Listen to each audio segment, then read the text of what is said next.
Welcome back to the Nerds of Inquisition. I did it again. Welcome back to the rules of Nerdquisition. One day we'll get it right without messing it up. But this is episode 20. We're back from a little hiatus due to just outside affairs beyond our control. We were not able to record this past weekend, but we are back after having Steve Warneck on the last show and back to our old format of reviewing episodes of Star Trek in the order of release.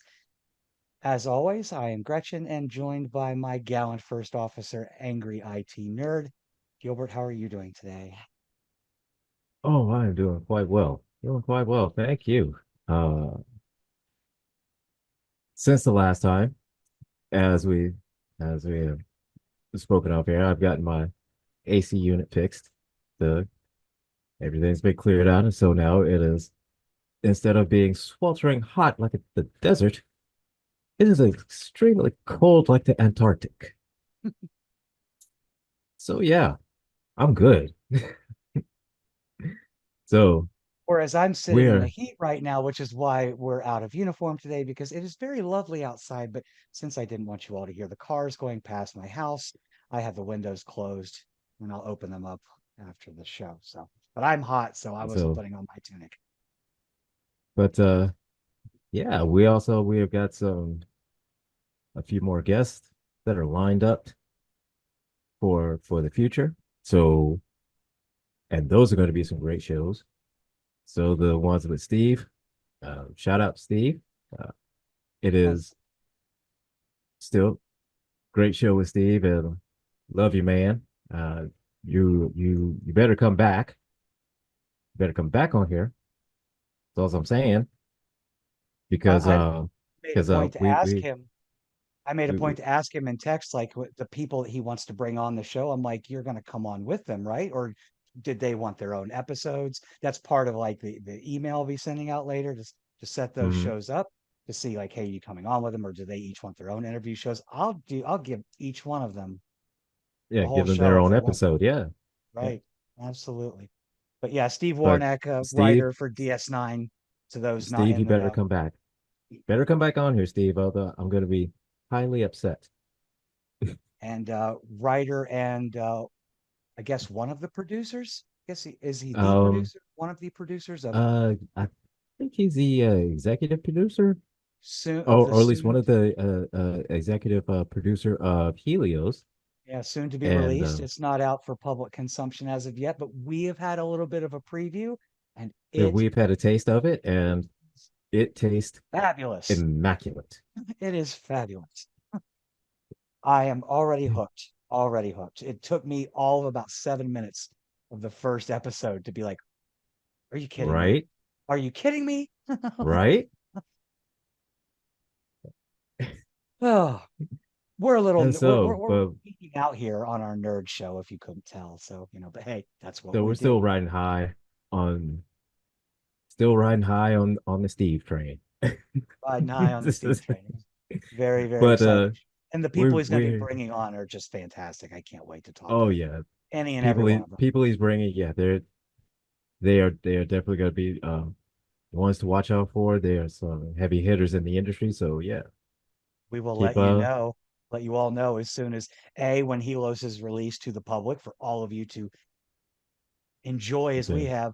I would also let you know who's coming on the show, people that are involved in the project and some other projects, that things that they've done, surprising things that mhm. they've done that you didn't know. So we're kind Yes. of feeling, So we're feeling a little so proud right yeah. now. Yeah, we're getting a little popular in these nerd streets. But today we are back at it and we are reviewing the original series episode Tomorrow is Yesterday. And this one has a lot of great parallels in it. Pretty fun episode. What do you think of it? Is it a good episode for you? Did you like it? I did. I thoroughly enjoyed it. This is one of their forays and dabble their toes into time traveling and just how everything could go just completely wonky.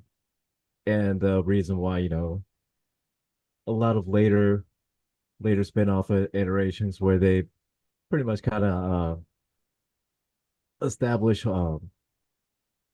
directives uh, for time travel.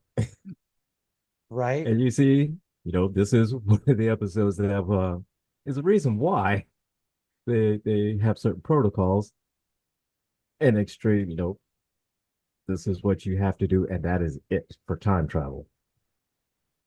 Yeah, yeah. And It's definitely the big foray, and it does bring up a method of time travel that does reappear in one of the major films um, yeah, for the and original so crew. and the method I use for and everybody is watching, it uses I believe it's they somehow go through a wormhole, some kind of unstable wormhole, and It's a they slingshot slingshot. around the sun kind of thing. Well, they got there originally to Earth, 1960s Earth, was through some kind of unstable wormhole, I guess. It's like a black star. I guess they would probably call that a wormhole because they suddenly they're like getting Wormhole, drawn into it and they can't break black away. star, black hole, quantum singularity, whatever you want to call it, something.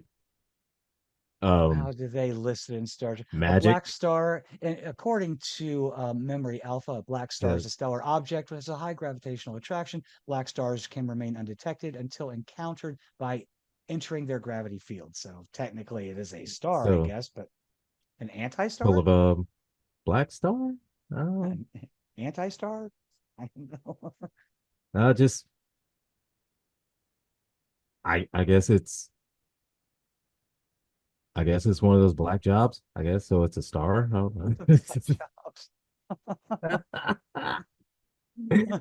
But anyways, and Even so black so jobs are the so imperative and so important that even stellar objects can do them. So, absolutely. no So black job is too menial. right, not even for time travel. No, no, Not even absolutely. for time travel. And so Um, the Enterprise is flung back in time to the 1960s, and then hilarity ensues. Hilarity ensues. Yeah, we actually start the episode off with the Enterprise is detected on radar, and Right. you see By the Air Force. the Air They, Force, and you see some fighter jets taking off. I believe they were F-104s. Can't recall exactly, but to intercept. And there we have the Enterprise gliding through the clouds.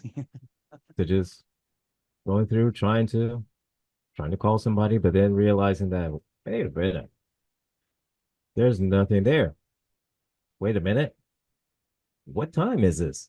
And then Yeah, I because guess they go Starfleet's not answering any known none of their frequencies. So hails or Or anything is like trying to that. call him.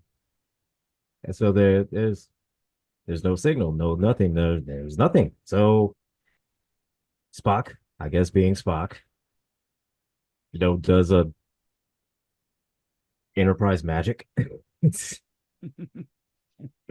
uh, and I guess does a temporal chronometer, whatever you want to call it, reading, and finds that they're in 1960s Earth. 1960s Earth, yes. And And the aircraft that are from the Air Force aircraft that are approaching Enterprise, this Spock is saying that there might be nukes on that thing, and we're damaged because of our encounter with the black job. I mean, with the black star. And right? And so if he shoots us, we'd be stuck here.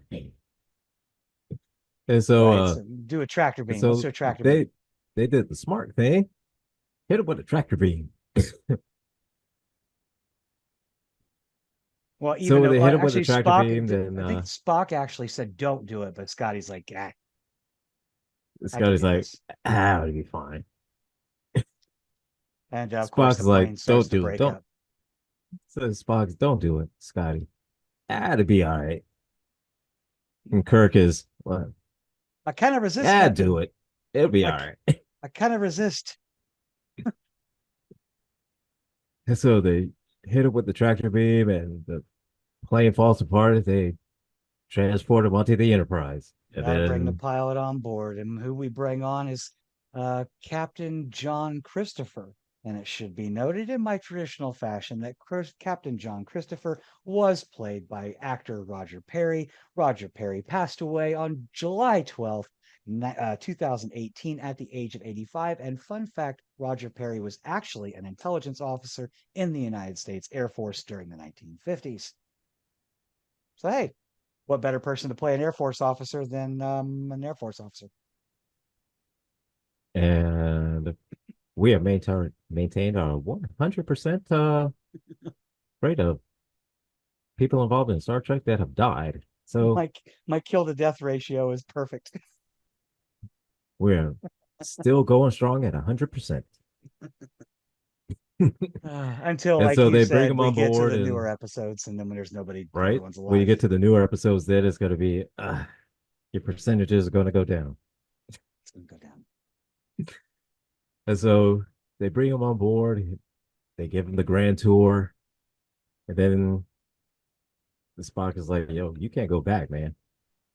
You you know too much. You can't go back." And then Yeah, and Kirk is just like, hey, he even just right off the, hey, I'm from the future. I just thought I would tell you. I mean, he said, "Look at man." He said, even "All right, look, there's no other way to explain this. even We're from the future." Jillian in Star Trek 4 had to kind of coax it out of him over some pizza and beer, like Right? to kind of But see, get, it's like the you've already been teleported over here. Obviously this is something you've never seen before. Everything. So look, man, we're from the future, dog. and Obviously. and just like Jillian in Star Trek 4, when she jumps on Kirk and they beam up to the Klingon bird of prey, um, has a similar reaction when he sees Spock. Because Jillian has a very similar reaction when she sees Spock for the first time with his ears out and the Right. Yeah. little So headband off. and Just like, oh, that's when little we see green men. one of the many disguises that Spock has of his ears. Let's see, we've had Hat, hats, headbands, hoodies, toboggans, headbands, toboggans, headbands, um, hoods. hoods. Yep. And we'll get to all of those because they're coming up in future Uh, episodes. At least the toboggan and the hood are. Headband, that's later on down headband the is road still, yeah. when we get to the motion pictures. Which, by the way, I'm going to give a shout out to Paramount Plus and also Pluto TV. One, Paramount, we're still waiting. We just want ad-free versions of Paramount Plus. We would be Yeah, happy to advertise your network or your streaming service on our show each and every week. But Pluto, thank you for now dedicating an entire channel to all 13 Star Trek feature films. and also Pluto TV. I also want to thank you as well for having a channel dedicated to classic Doctor Who. Everybody that's out there that loves Doctor Who and wants to see classic Who, you know, and I mean like John Pertwee, Tom Baker, Colin Baker, uh, uh, you know, William Hartnell, Hartwell, William Hartnell, Pluto TV. So yes, I do appreciate that. Love that. So then maybe I could ask you this. You could probably answer me this question then. I'll Um, try. I've only seen a few episodes of Doctor Who in my time. Most of Uh-huh. them starred Tom Baker when my dad was watching it back in the 70s, early 80s, whenever he was on. People keep telling me, and I don't doubt them, especially in nerd circles, that I need to Hmm. watch Doctor Who. And they're shocked. They're like, you don't watch Doctor Who? It's intimidating to me though, because there's so much content from what I understand. Oh It's yeah. been on TV for what? Over 50 years. Ongoing for Well, 50 about plus years. yeah. Well, almost. Well, I think it started in 63 and Star So Trek started pre in 66, 66. six. Yeah. So, Mhm.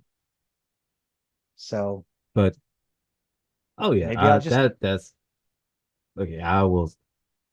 I'll send you a list of episodes for you to watch, okay. and so that way you don't have to think that, oh, it's so intimidating. You have to watch every episode of every Doctor. No, no, no, no, no. Yeah, I assume So that no, there's some just that to skip and stuff like that, but so no, just the important ones that have really kind of um brought that specific actor, that doctor, that made him, that audience has made him memorable. The right. episode 4, Tom Gotcha. Baker's, um Colin Baker, which a lot of people didn't like Colin Baker. Colin Baker has eventually grown on me. Sylvester McCoy, Christopher Eccleston, David Tennant. That's there's tons of them. But don't have to worry about that. I will send you a list of just a few you can check out. It gives you the idea of everything was of the whole Doctor Who lore. Yeah, I might just throw it on Pluto too while I'm working because I've already been through the full series of Deep Space Nine, Voyager, um, Mm-hmm. the original series, TNG, multiple times. They do now have Enterprise on Pluto TV, and they are also showing on occasion Lower Decks is on there now. So that's nice Okay. to see. Yeah, So because they kind of I interchange those a bit. yeah, I just started Enterprise. Just Nice. started watching that again. And so I realized that I thought for a second, I was like, yeah, I saw the first two episodes season, so let me start with that. I said, no, let me start back on the first season because I know a lot of stuff I've forgotten. Yeah. So let me give myself fully caught up.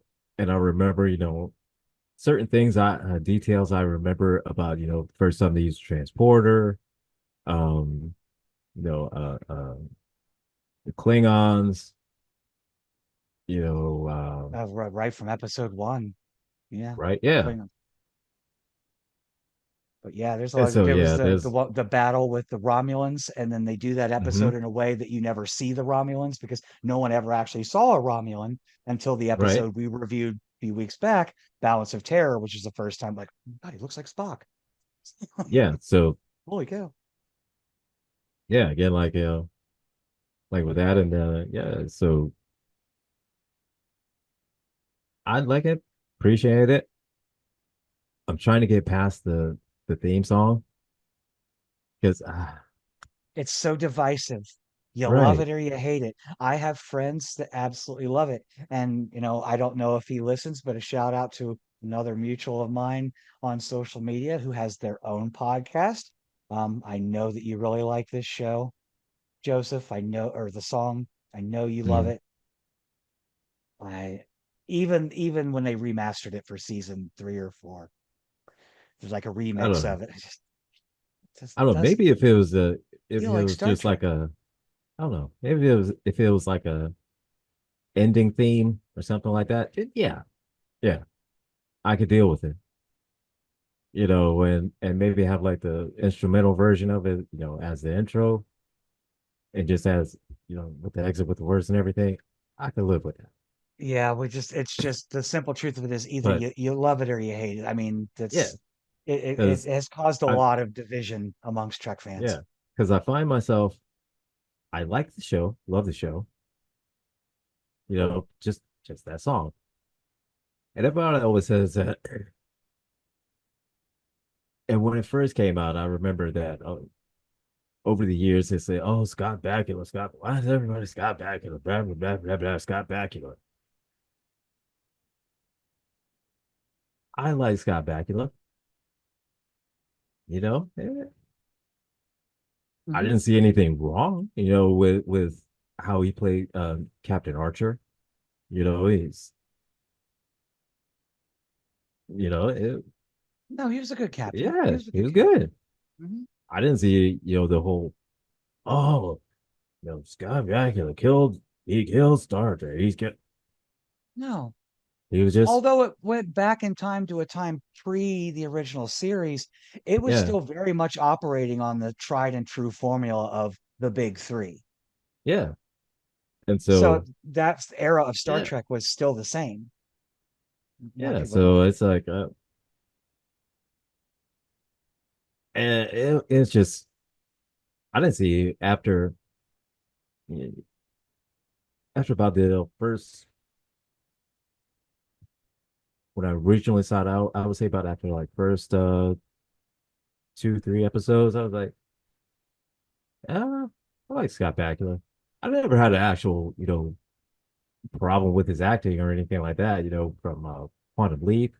You know, I like Quantum Leap.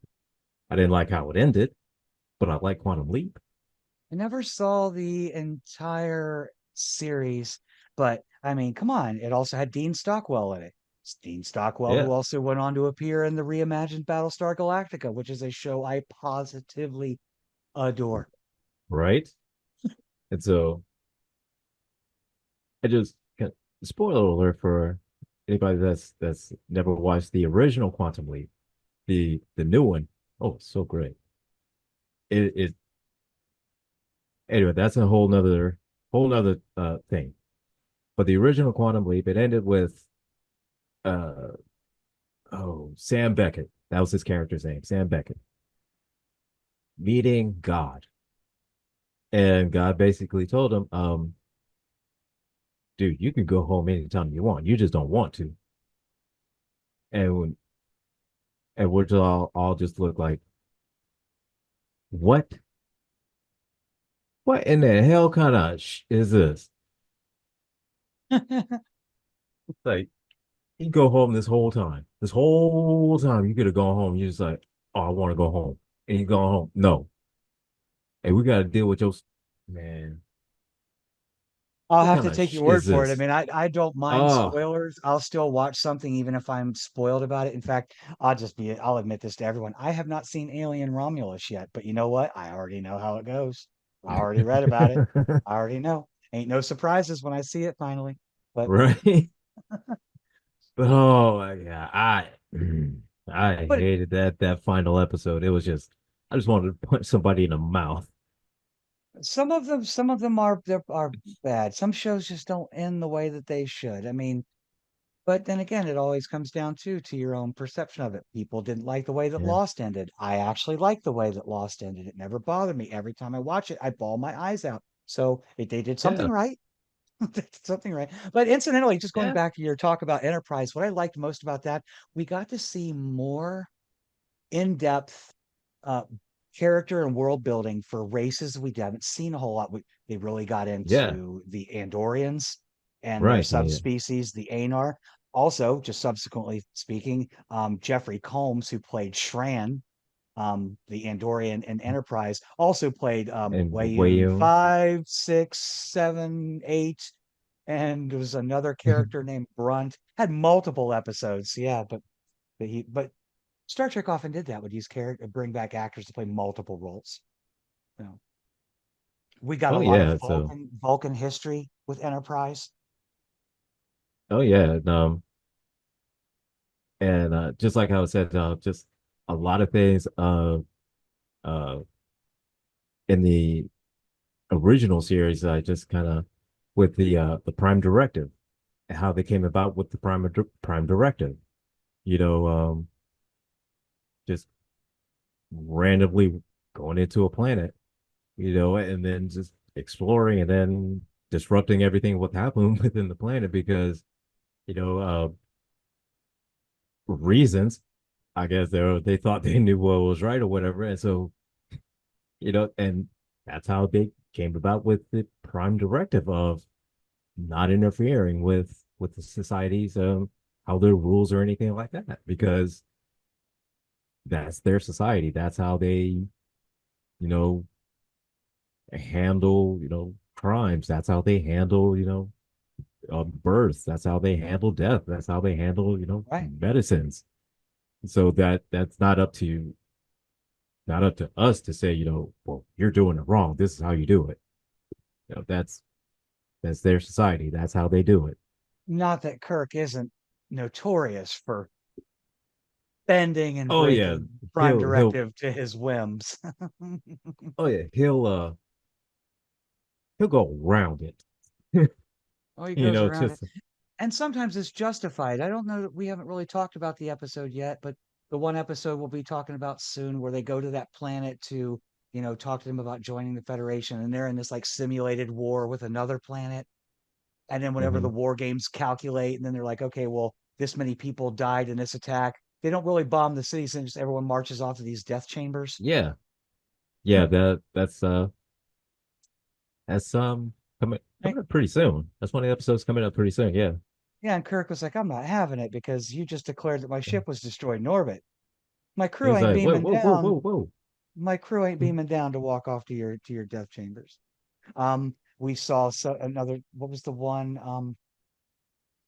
It was a TNG episode with Troy's mom. She was getting married, and her Oh, at husband the had to like die at a certain had to end his life at a certain mm, age because that was their customs. yeah, and she didn't like it. She wasn't having it. Blah blah blah blah blah. Yeah, Being Mrs. Troy as usual. Rest in she peace, had to. Majel Barrett. But man, that character is one of my least favorite of all time. If I start to watch TNG and uh, I see her in the episode, I'm changing the channel. was not a big fan of Lawaxana Troy. No, no, no. Because I usually when don't, she's in I an don't. episode, it's centric to her. Yeah, and Unlike, it's like, say, wow, I get it. but I get Doctor, what's how her the name? I don't like her either. The one that took over for Crusher, Pulaski. Pulaski. Thank you. I don't really like her as a her that character. I like the actress. I don't like that character. But there were still plenty of good episodes with her in it. Yeah, that's true. They weren't always centric on her. They basically But tried to give us a female Dr. McCoy, an old yeah, yeah, cranky yeah. woman doctor, country doctor kind of thing. It just cranky. That was about it. Yeah. Cranky. Speaking of cranky, um, so we've got John Christopher on the Enterprise, right? And we're going to get him some So because yeah. Spock's like, we've got to, he's got to stay. We've got some concerns about him, but let's get him some comfortable clothes. Kirk's going to go to his Yeah. quarters. And apparently they had the computer overhauled recently at an all female planet. So now Kirk has to deal Yes, with the computer calling him dear. yes. And he does not like that. He does not. He does not like that at all. He doesn't. No, he doesn't. No. And again, that's one of the things that's just to us fans, that's just hilarious. Just absolutely hilarious just to see that whole dynamic with Kirk.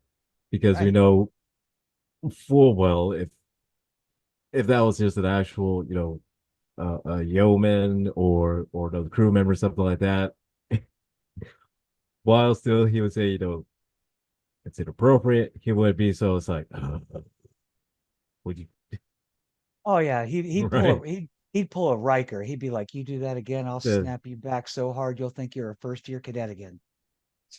the right? Knowing full well he's not gonna do anything. Right, but still, I mean, have a computer that would annoy me though too. Yeah, but yeah, it really would. That yeah, especially if it's like, this is supposed to be something that is not supposed to have the personality like that. Just tell me what I need to know. That's it. And so yeah, while they're showing the captain is showing the captain around, so the captain gets his own captain's quarters. Right. They even give So him a Spock, uniform. They give him a Starfleet they gave him a uniform. Starfleet uniform, yeah, because I they were know Gene fully Roddenberry wasn't big on the whole military thing, but if I was a guest on, say, a USS or a US aircraft carrier, they're not going to give me a uniform to wear around the yeah. ship. No, they I mean, if anything, they'll give you like a some kind of standard civilian outfit or something like that, A, some or kind of or at least pass just or something. something. A, Yeah. a Or at least just some lanyard. kind of a It's a lanyard. lanyard with a Yeah. pass on it. But I mean, would that not constitute stolen valor? I don't know. I don't know. I don't know. Just seems I don't know, interesting. Just seems interesting. I know he was, but Starfleet uniforms at the time didn't have lots of decorations on them. You didn't wear yeah, lots of medals and stuff like that. But except the dress uniforms had but some. Whatever. but if it was in something like that where um, Roddenberry was kind of straying away from military like that, then it may not have been considered like that. Then it may not have been considered stolen valor. Yeah, But I don't I've know. always been a little confused about how exact because I Yeah, know I don't know. I don't know. that Gene Roddenberry did make a big gripe about Star Trek 2 and how Mhm. heavily militarized Starfleet was portrayed, Yeah. starting with Star Trek 2. We changed the uniforms, Hmm. what do they call that? The maroon, some big maroon or something. It's like the most popular Star Trek uniform of all time. I can never understand why they keep Yeah. changing uniforms, but you know, I don't like know. every other show and what have you, So, movie, they change uniforms from so Star just Trek the New Motion Picture. Then you had the same ones throughout Star Trek 2, 3, and 4. You hmm also in 5, 6, and then how many times? I don't even know how many times they've Yeah. changed since Next Generation. Collars, no collars, collar up top, collar See, down below, right? skirts, no skirts. I But I will say the one I do like that they kind of kept consistent was with Enterprise mhm. and the first season of Discovery. It was the first two seasons. First two seasons, I think. It was first definitely first season where they kind of kept it the same kind of jumpsuit um Yeah, uniform from Enterprise to Discovery. But yeah, right. since next gen, DS9, Voyager, it's always been a collar, no collar, uh button up, no button up, cut. And so I could understand, having the dress uniform, having it, Of kind of course, a jacket and button up. And I get that. right, Not a for problem. official functions and Yeah. diplomatic affairs and what have you. Yeah. The ones that Worf didn't like wearing because he was like, I feel like I'm wearing a dress. And Riker was like, that's an incredibly sexist thing for you to say. Besides, you look good in a dress. Right. And so Uh, as they're giving the captain is giving the captain a tour. Spock finds out that Captain, um, oh, what's his name? John Christopher. Captain Christopher, uh, Captain John Christopher. You got two But first names. his, It's Ricky yeah, Bobby, Captain Ricky Bobby. we find out that his son is somebody that is absolutely important to their whole development of space travel. So Right after being told then by Spock that Mr. Christopher or Captain Christopher, you make no he said, significant impacts on history whatsoever, "You have no significant history whatsoever." other than birthing this Yeah, child that right. Other or than fathering a child, as it were. yeah, other than other than you didn't, but your wife did. After 5 or 10 minutes or however long it took, after that you were done. That was wrong. That was so wrong. But anywho, after Spock finds out that yes, he is his son, so they have to make sure to get him back to Earth, so he can father his child, so they can have space travel, so they can get back to the future. Back to the Future. Right, absolutely. I mean, They and just can go back to of the future. So course, Captain Christopher is not responding to Kirk's summons and right, is and so because Captain trying to. Christopher decides that because he knows he's gonna have a son, he's going down because he's gonna have his kid until he runs into Kirk and Spock, and Spock does his neck pinch and boom, down. Yeah, Then once that happens, poor and Christopher. But yeah, they gotta but yeah, figure out they got something him, now. They got to do and something now. so got to do They can't something ruin now the future. because right. Because he says like, I only have two daughters. I don't have a son. And like, well, yeah. So not yet. You got to go back.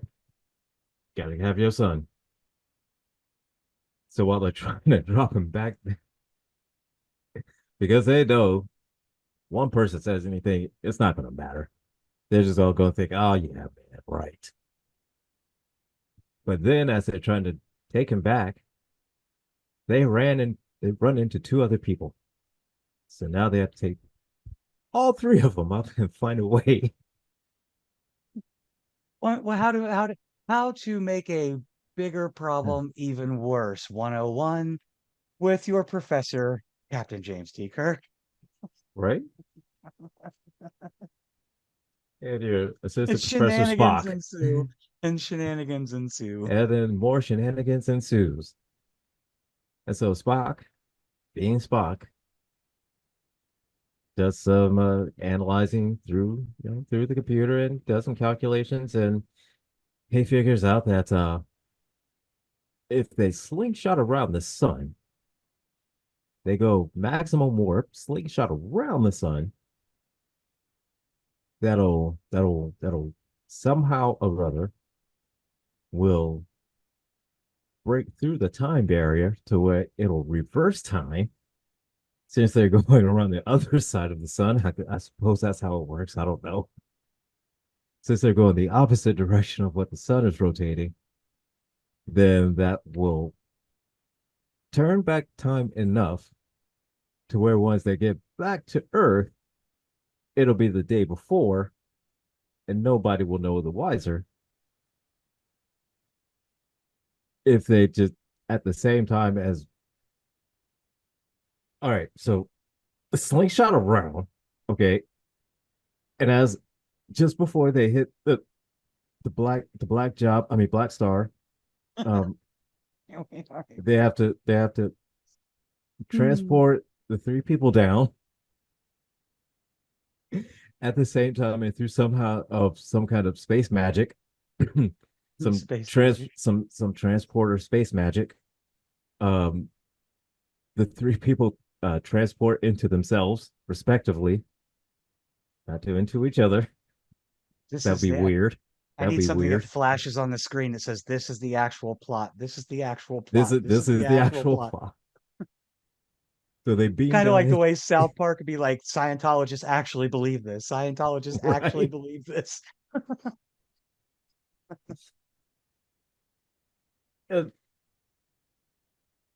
and somehow their memories are wiped from that entirety of the time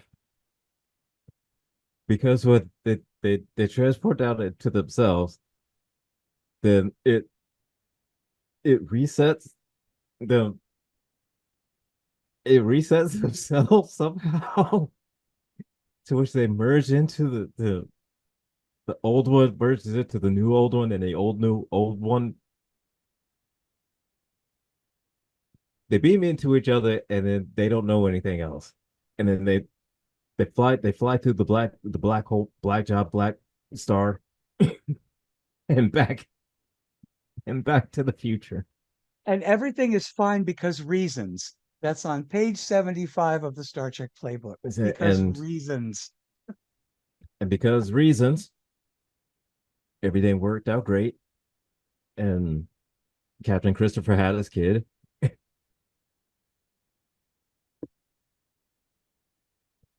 Yeah. And if all of you listening, ladies, gentlemen, and everyone in between or beyond are confused, so are we. Yes. This is by far one of the most confusing episodes, in my opinion. I enjoyed it. It's fun. And I like certain little comments that I make, like, where Kirk is telling Christopher, like, well, you've now made it farther into space than any person from your time period. Cool little things like that. Right. Um, but to get into all of this, just black job stars and slingshots and And it can be a lot for the average viewer. So I could see in the 60s when this episode originally aired how your standard person watching it would be like, huh? What? I mean, but, I've watched the episode twice now. I've read through the synopsis multiple times, and I still sometimes go, huh? it's like uh, um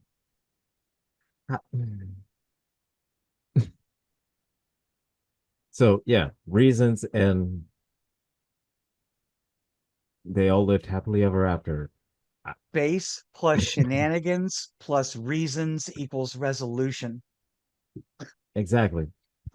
Yeah, at a warp engine and a black star, shenanigans happens and time travel ensues. Time travel and shoes. And yeah, it is important to note that yeah, this is I think their first foray into, or did we already Into have an trying, episode where they got like flung back in time like a week or something? Was that one when we already did? And had like the whole week to relive over again? Maybe not. Maybe we haven't done that one yet. no. It's coming. It's coming. No, the only closest thing they have was a society that mimicked um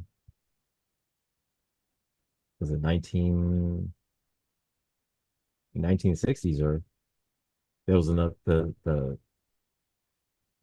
oh gosh, with the kids that lived forever, 300-year-old kids, the ones that went into Miri. Miri, Yep. that the problematic episode. Yep. Yeah, Yep. that Yep. one. Yep. You'll have to go back and listen to that one, guys and girls and everyone else. You'll have to go back and listen to that one. It's problematic. It's problematic. Little bit. So a Problematic. little bit problematic. But yeah, I mean, you get great quotes in this episode where, Captain Christopher's like, I've never believed in little green men, only to turn around and see Spock. And Spock's like, neither have I. Right. Like, whoa. But actually, okay, you don't believe in little green men, but I mean, Orions are green. You believe in them, right? I mean, they exist. You can't really deny it. They're green. True. You know what I Yeah. mean? You get like a one that's like, that's a Ryan, that's a kid. I mean, that's a little green man. I mean, or you get one that's a I don't want to call him. You get one that's a dwarf. Then I mean, hey, that's a little green man right there. Yeah. And do Orions have little people? I don't. I They mean, may. if most humanoid species in the galaxy in the Star Trek universe are derived from a parent species, as indicated in the TNG episode where they put that little Hmm. DNA puzzle together, then it would be Right. feasible to believe that many of them go through various, you know, I don't want to call them anomalies, that's really bad, but different variations of evolution. They would have the same conditions, Right. The same kind of circumstances. right. Yeah. Um. They probably would be gigantic. Ones that are like 8, 10, 15 feet tall. Then there'll be ones that are like 2 feet tall. Yeah. And hey, So I hey, know that you're a wrestling fan as you are one of the hosts on so, Superplex Party. Is that what it's called?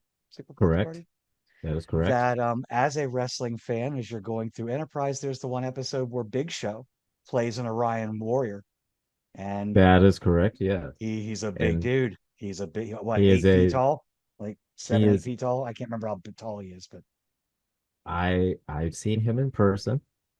yeah, Um, he is a very very large man. He is a very large man. Um, he would be the kind you seven would you. foot even, 7 foot even. Yes, he is probably not 7 feet now since the surgeries, and he's probably like more like a 6'10", 6'9".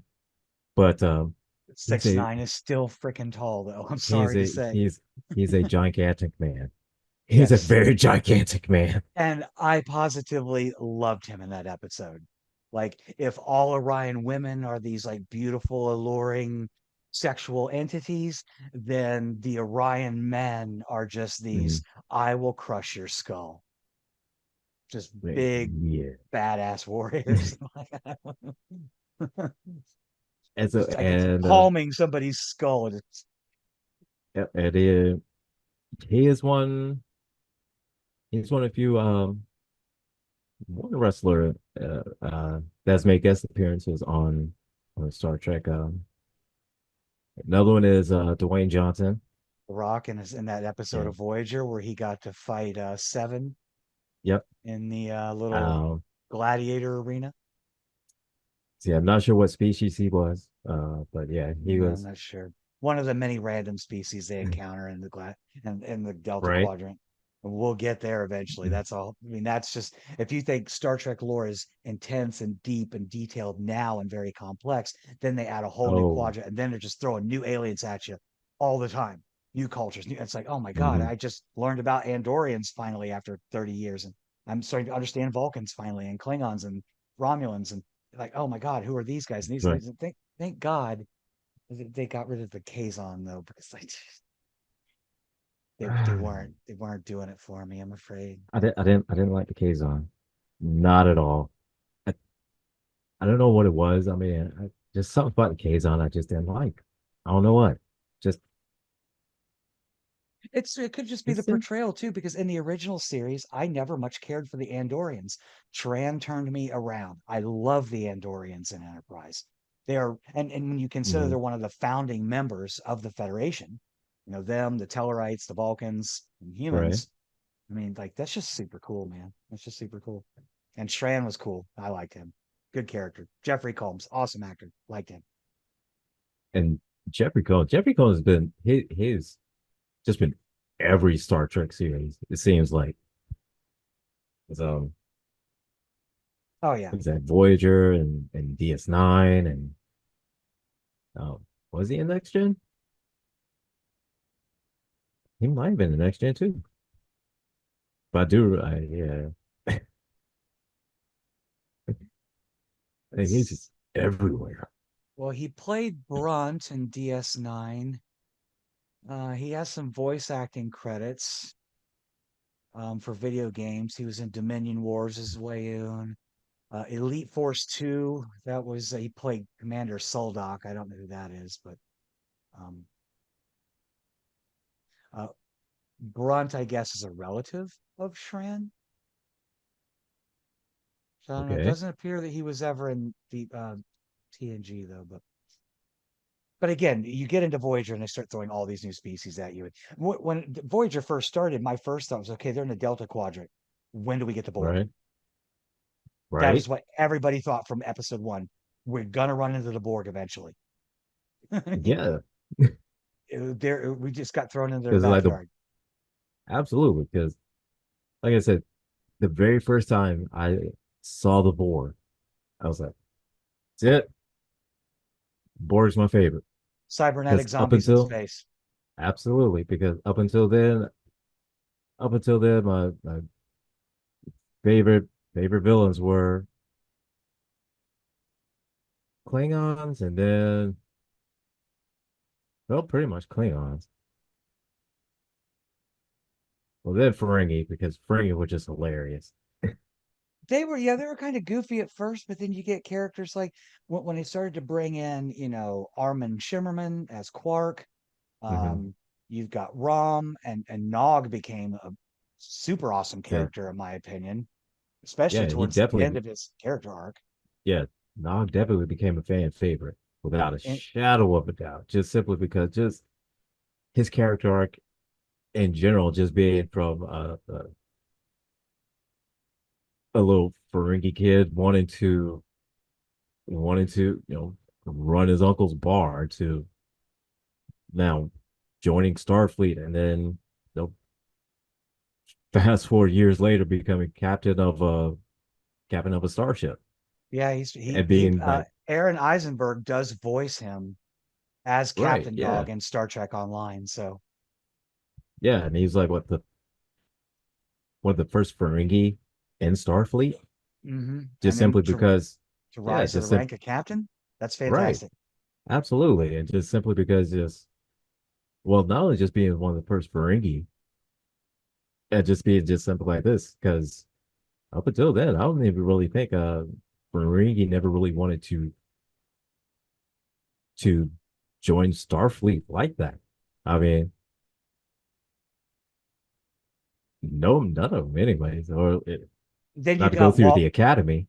Wallace Shawn, who played the Grand Nagus. And if you don't, Yeah, ladies and gentlemen and in-betweeners, if you don't know him, inconceivable. You keep using that yes, word. I do not think it means what you think it means. So yeah, I mean, he was on there. He was yeah. great. I mean, yeah, character. I never thought in a million years I would like the Ferengi. I just didn't. Then And then it just was like, wow, I love the Ferengi now.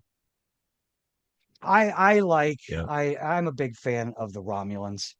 I'm not, especially their kind of coexistence with the Remans.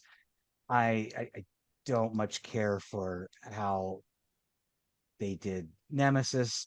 They kind of did Tom Hardy dirty in that movie, in my opinion.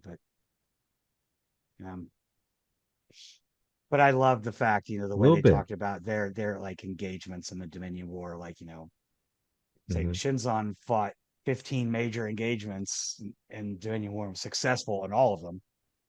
But yeah, there's a lot of cool stuff. And Right. the Romulans are very shady and underhanded and sneaky. They're kind of like, I don't know what you call, they're like, I don't really know Yes, how if to you take explain them. They're just, if you take the Vulcans and but lose all their morality, yeah, they're shady Vulcans. Because every yeah, Romulan is shady. I don't care, even if it's someone you like, he's shady, he's shady. or she is shady. So that's your family, even shadier. But Romulans are shady. They operate in shady. They love shady. The only ones that are probably shadier are probably the Cardassians. Maybe the Cardassians, because the Cardassians live and breathe with leverage, espionage, and Oh yeah, blackmail. They absolutely. blackmail that's their bread and butter. That's their jam. They love blackmail. Yeah, and I gained an appreciation for Cardassians too, thanks to characters like Garrick. Yeah, Because he was shady. That guy was all kinds of shady, but still a good guy. Was super yeah. shady, super shady. But Gold Ducat. Gul Dukat, and definitely the updated version of Cardassians for late Mm-hmm. Next Generation and into Deep Space Nine. Not the very first time we meet them when they've got the weird little beardlets. Right? Yeah. That Uh, was weird, but once they got their facial design down, mm, they look. I love the things that come down the side of their follow their their yeah. chin line. Like the They just little, I guess the ridges or whatever. Yeah. they just look badass. Like they just look like something you wouldn't Yeah. mess. Even when they're Yeah. smiling, like Garrick is smiles. Whoa, dude, don't smile. But even when he's That smiling, it's like, that's like the devil smiling at you right there. Like, what are you up to? it's like, nope, nope. I don't like that. I don't like that. Stop smiling. Yeah, but again, we're talking about species that are already in the shows. When really what we were just mentioning is that when you get to Voyager and the Delta Quadrant, we just get all kinds of new stuff. And I can't Mhm. wait to talk about the Hirogen and the Krenum and there's Oh yeah. It was it species 8472. 348472. That's it. They actually have a name. I didn't know it until I played um, Star Trek Online. And they give him a name. What is the name of the species? They have a name. It's a weird name. What is it? Of course, I can't find it now. Species 8472 name. The Undine. Undine. The Undine. Well, I guess that's good as name as any. Undyne. All right. But we'll get into those plenty in the future here. But that pretty So, much wraps up everything with Tomorrow is Yesterday and everything confusing about this episode. Fun as it was, so yeah, from fun Captain as it Kirk was, getting it was just captured one of and those yeah, it was just one of those what? what would happen if the Enterprise was in the 60s? That's what you get. Yeah, and who doesn't love the shot of the Enterprise in the clouds? It just looked Right? cool. Even back It then, just it looks looked pretty cool. cool. Yeah. This is cool. Like walk outside and It's see a that, I'd be like, that's cool. I wouldn't even freak out. I'd be like, that's cool, man. That looks cool. it's like if he saw it, it's like I what do you see? I uh, I don't even know how to describe it. But it was cool. But it was cool. The next episode we have coming up is Court Martial. Court martial. That is Court Martial, correct. yes. And so Kirk is up for court martial because of the death of a crewman. How does that end? We'll find Dun out dun next. dun. On the next We'll find exciting out on episode the of next Rules of the Nerdquisition. Rules of Nerdquisition. Yes, I got it right. Well, until then, Uh, I'm just gonna say live long and prosper. and You I'm always here. know. And I'm going to remind everyone, as I always do, everyone keep your tribbles spayed and neutered. Live long and prosper. Take care. Bye bye.